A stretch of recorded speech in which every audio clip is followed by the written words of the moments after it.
Looks like the left-wing protesters like Tesla now?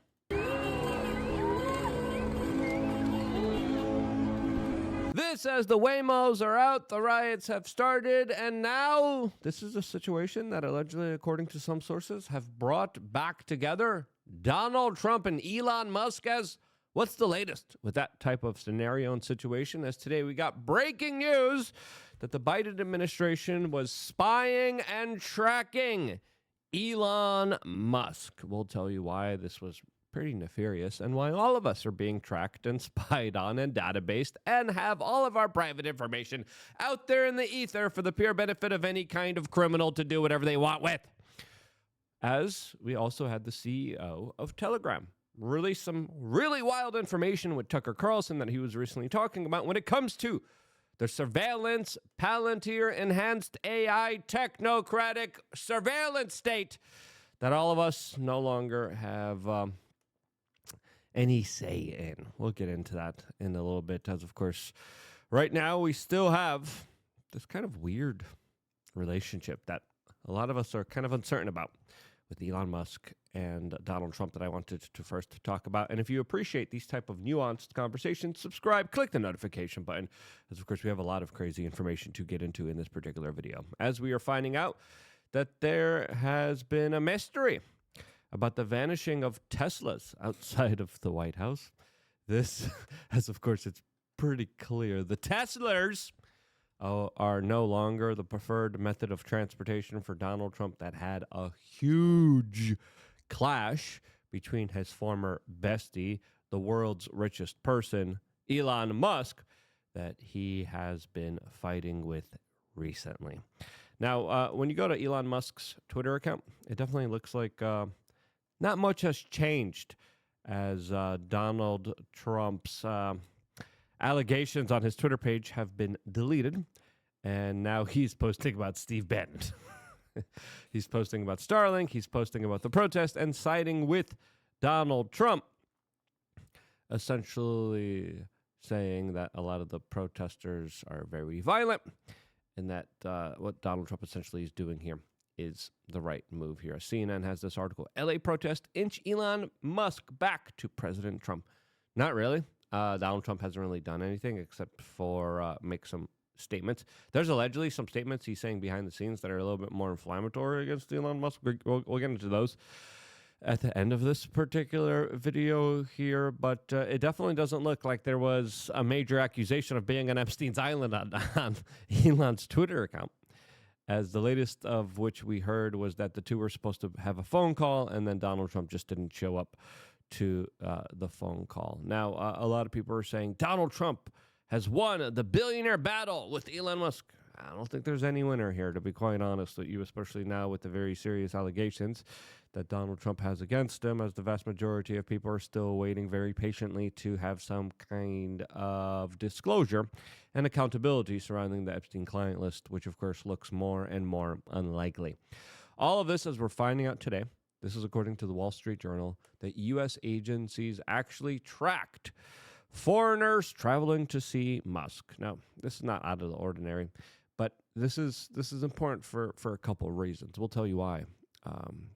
After going through this article, the article says Homeland Security and the Justice Department kept tabs on foreign nationals visiting Musk and his properties in 2022 and 2023, reflecting concerns about influence. Now, of course, when you're building satellite spy tech and online data communication hubs and have multiple government contracts and security clearances, especially when it comes to all of the kind of space stuff that you're putting up there, probably for the Space Force, probably for the military, probably for the Pentagon, yeah, you're going to be track traced and database. That's normal. But this is the aspect of it that is a little bit different, as of course Biden was now secretly spying on Musk. As of course people who have security clearances, people who have big government contracts, they're usually tracked. But going out of your way to do it secretly with several agencies looks like that there was a witch hunt here. And this is important because, as we have seen, many Donald Trump associates and close allies were dealt very serious situations and circumstances by the Justice Department and other agencies, the same Justice Department that was, of course, spying on Elon Musk, that was looking for information and data about him. Now, Joe Biden actually released a statement on this during his presidency, kind of admitting this, talking about, we're spying on him. I think that Elon Musk's cooperation and or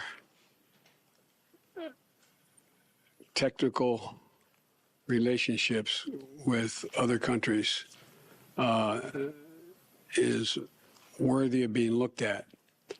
Whether or not he is doing anything inappropriate, I'm not suggesting that. I'm suggesting that it's worth being looked at.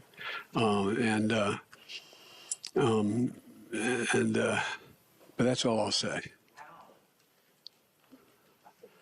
There's a lot of ways. All right. How is that guy someone that everyone cheerleaded for in the Democratic Party establishment? I am still flabbergasted, as it was pretty clear Elon knew that he was being tracked, that he was being spied on, and they were looking for any kind of reason to probably try to take out one of the chief allies of Donald Trump that was spending a huge sum of his money supporting, campaigning, and buying a platform to the tunes of billions of dollars that, in my opinion, was the biggest game changer and allowed Donald Trump to become president of the United States. There's no denying that. Now, before talking about the bigger aspects of this story and the latest bombshells and alleged fights that happened within the White House and this Telegram CEO saying some really wild, bombastic stuff, we wanted to tell you about LukeUnfiltered.com. If you haven't signed up yet, what are you waiting for? We have 2 major events just for members coming up. Members also get the ability to talk to me one-on-one through the Telegram channel. I was just on the Telegram channel earlier talking to you guys. You could talk to me one-on-one by signing up and becoming a member.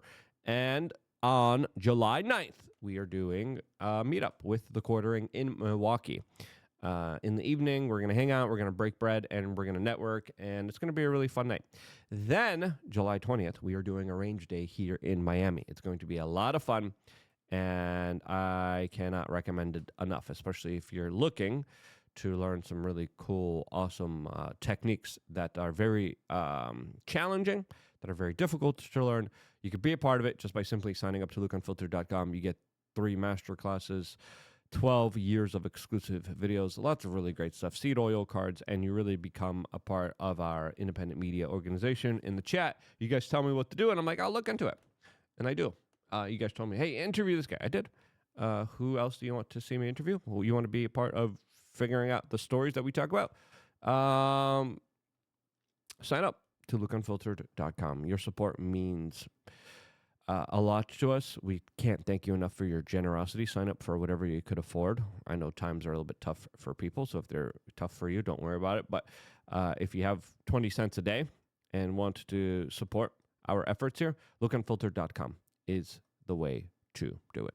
Now, let's get back to this particular story here, as of course we're finding out that it wasn't just Elon Musk being spied on previously beforehand, but as he became a member of Trump's kind of administration, as he was working for the 130-day period as a special advisor to the president, we found out that there was a lot of clashes. There was also allegedly a physical altercation, but we are hearing, according to anonymous sources, that some of the biggest clashes happened between him and Marco Rubio, as Elon Musk specifically described his disappointment with Marco Rubio not firing his employees, not cleaning up his employees. And I think this was the first type of situation where a lot of people became kind of insubordinate when it came to dealing with major government cuts. And it looks like Marco Rubio was like, I'm not doing it. And then Kash Patel was like, I'm not doing it. You want to send an email to my staff so they have to tell me what they did this one time, in 1 week? Not doing it. That would be, of course, very disappointing, especially when you're trying to have this vision played out in your mind where you're able to actually clean house of all of the bad bureaucrats and government officials that are committing fraud, waste, and abuse. And there's still a lot of them. And sadly, the national security state and the Pentagon and the defense budgets have not been fully audited. They have not been dodged. They have not been investigated for wasteful spending, and there's a lot of them. There's just a couple $1 trillion missing here and there. No way to track it. No way to do any kind of accounting. Huh. Interesting.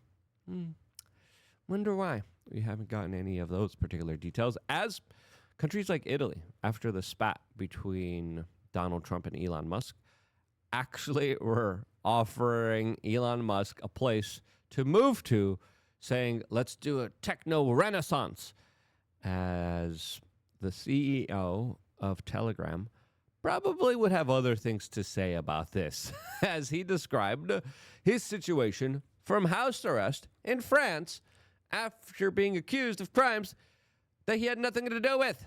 But allegedly, his platform helped facilitate a type of insanity that, of course, we haven't ever seen before. It's like France would say, yeah, we're going to arrest the head of Google now because someone used Google for bad purposes. Yeah, we're going to arrest Mark Zuckerberg for because someone on the Facebook marketplace did something bad to somebody, and he's responsible because he had that. They're saying the same thing was happening with Telegram, which actually respected people's privacy. And in a recent interview with Tucker Carlson, a very important interview, I mean, the two went into some very important things. We'll get into all the things that they got into in a little bit. But he highlights the kind of situation that could change very fastly for tech CEOs that are not under government protection. Elon Musk is not under government protection anymore, and I predict that there's going to be more troubling times for him related with other governments, other billionaires, other powerful forces out there going after him after this public spat and this kind of moment that broke his relationship with Donald Trump. So I expect a lot of that to happen. Expect potentially a house arrest, as we have Pavel Durov, who was speaking to Tucker Carlson, talking about how U.S. law enforcement installs back doors without even telling the companies on all of the major platforms. And he describes how he didn't set up shop in America because of that, but he still got held accountable for not having all of the data, all of the private information, all of the private communications hand-delivered to spy agencies that use it for their own sinister political purposes and arrest their political opponents because of it. You know what's interesting? In the US, you have a process that allows the government to actually force any engineer in any tech company to implement a backdoor and not tell anyone about it, with using this process called the gag order, and there are certain legal procedures. Not tell his own employer about it? And yeah. Yep. I actually interviewed the head of Edward Snowden's email provider, and he described, yeah, they came to me. They said I couldn't tell anyone, and they said that they wanted it was LavaBit, all of the access. And what he's describing here has been happening for years. I remember doing this story 12 years ago with the CEO of an email company that had the national security state threatening and arresting and abusing their positions of power to try to get all of the private encrypted information that was supposed to be private. Yes, exactly. If you tell your own boss, you can end up in jail, like gag order. This exists. Actually? Yeah. This is something that's on Wikipedia. In France, in the Soviet Union or in the U.S.? In the U.S. Okay. I'm not criticizing. So your employees have a legal obligation to act as fifth column spies, saboteurs against you, your employees. Well, that's one of the reasons we didn't discuss last time why I didn't move to the U.S. with my team. And you got mugged in San Francisco on your one trip there. Exactly. Yeah. What do you expect in Freedom, USA land, where national security agencies make sure that employees work against you? Holy crap. Again, pretty crazy what's happening here. The interview is pretty fascinating since, of course, he has been on house arrest in France. He was arrested there 10 months ago. And then he talked about his situation there. He talks about how they tried to humiliate and tarnish his reputation. He talked about his kind of original back and forth of what happened between him and the Russian government as the Russian government was trying to arrest him. He talked about how Telegram makes money, how they were attacking him because he's Russian, and even though the Russians were trying to arrest them. Talk about a crazy, wild situation. He talked about what he did in jail, if he's allowed to leave France, the real reason they're attacking him, and Europe's mission to make privacy illegal, which they're doing in a very underhanded, covert, just draconian way. They talked about how they confiscated his phone and how they're still investigating, essentially just looking for the crime here. You know, show me the person and I'll tell you the crime is what the DOJ says, especially when it comes to orders from top down from Democratic liberal presidents that command them and they abuse their positions of power. Now, it's going to be interesting to see what happens to this CEO, as I think he definitely has shown some courage early on, standing up towards the insanity, towards the nonsense that, of course, he was forced to endure. As he came out and says, hey, France is trying to, as they hold me on house arrest, is trying to get me to silence Romanian conservatives. Yes, France wants to make sure Europe is going to be liberal, woke, democratic, no matter what, even though it's really kind of fascistic. Right? All right? Feel like the merger of corporate and state. Some people say communism for the greater good of everybody. Nope. They want left-wing, totalitarian, woke idiocracy forced on the general public there. And you better love your left-wing oppressors. You better not criticize them. If you do, they're going to put you in jail.